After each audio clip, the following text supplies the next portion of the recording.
Hello guys! Welcome once again to my channel. My name is Shari and I am based here in Cagayan de Oro City. So for today's video, as you can see in the title, this is all about a mini Watson's haul.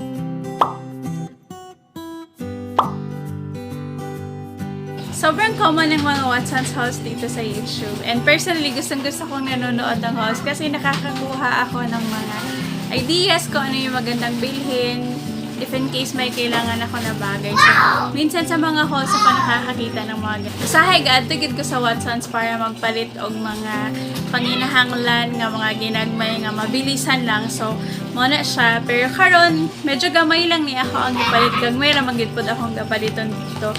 So, here, ito yung aming isang bag lang. Isang bag lang yung binili namin.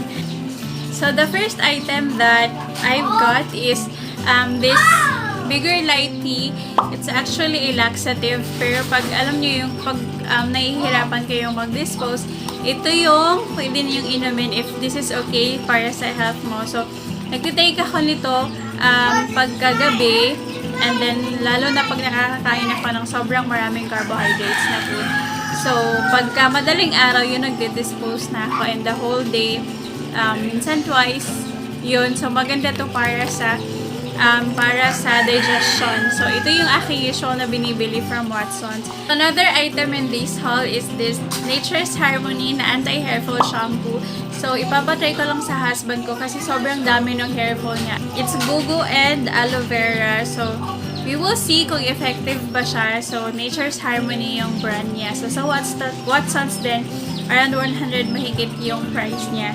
So, for the next item ay itong facial mask, St. Ives. I will just try if hindi pa kasi din ako nakapag-try ng mask. So, naisipan kong i-try lang. So, this is Revitalizing Sheet Mask in Blueberry Chia Seed Oil. And, we will see kung okay pa to. And then, the next item naman ay for my cousin is hand sanitizer. Buy one, take one siya na hindi namin alam na buy one, take one. Kaya ito, dalawa. It's antibacterial hand sanitizer in citrus. Then, the next item naman ay itong top-to-toe wash na para kay Mike kay Ali. Maliit lang siya kasi kakaubos lang yung soap nila. So, this is nice for your kids kasi hindi siya masakit sa mata. Hindi siya nakaka-irritate ng eyes. So, mabilis lang kasi kaunti lang naman tong aming binili. And then, the next one naman, nung last time bumili ako, nakita ko rin to sa YouTube yung bumibili ng mga whitening scrub. The first one na binili ko ay yung Abone. I don't know how to pronounce it properly, but it's Abone. Papakita ko na lang yung picture dito. And sobrang napansin din talaga ng husband ko nung nag-fair yung aking skin. Kung makikita nyo, I don't know if it's really clear, pero yung mga nung nag-start akong mag-scrub, halos makita na yung aking mga vein. Naging fair talaga yung skin ko and napansin niya yon. So, nung pumunta ako, wala silang refillable. Yung pang-refill na ganun. Kaya naghanap ako ng similar product. And ito yung aking nakita. It's Active White Spa Milk Scrub. The same din siya na milk scrub and moisturizing and whitening bath scrub for smooth and clear skin. So, ayan siya. So, if gusto nyong i-try, baka din kasi maka-help sa inyo if you want to achieve that fair skin and lang kasi, yung sobrang soft ng feel. Tsaka alam mo yung malinis yung pagkatapos mong maligo, nafe-feel mo talaga na malinis ka. Kaya para sa akin, effective din talaga yung Abone na facial na spa milk scrub. Kaya, ito try ko and I will share din naman if this is also effective. Pero sobrang pareho sila. Yung sa akin kasi, tub kasi yun and naisip ko parang plastic na naman kaya hindi na ako bumili ng ganun. So, that's 110. This one is around, mas mura to. Kaya, ayan siya. Naghanap ako ng pang-regrowth ng hair and may Novo Hair kasi naman din doon kaya lang it's around 2,000 and 3,000 and 4,000 sobrang mahal pa kaya hindi pa namin ma-afford pero kailangan kasi ng husband ko ng pang-regrowth ng hair kaya yun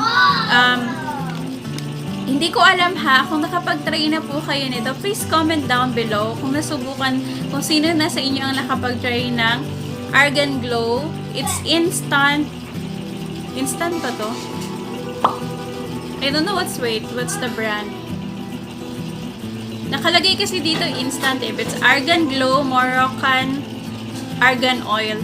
So this is for repair, rehydrate, and revitalize for the face, hair, and body. Sabi kasi ng sales lady, nung nag-ask ako, if meron pa silang similar na products sa Novo Hair and Regrow ba yun? Sabi niya ito daw, and may mga testimonies din sila ng mga clients na effective din daw to na na nagtumutubo din talaga yung mga baby hair nila. So, we will see if this is effective. Kasi parang more in the beauty product siya. But, it's 699.75. So, ito yung pinaka-reason kung bakit kami pumunta dun. So, please, if nakapag-try na po kayo ng ganito, please comment down below. And, yeah, I don't know if this is effective, but we will see and we will try kung effective ba siya para sa husband ko. So, basically, yun lang yung aming nabili. And minsan din pupunta ako sa Watsons before.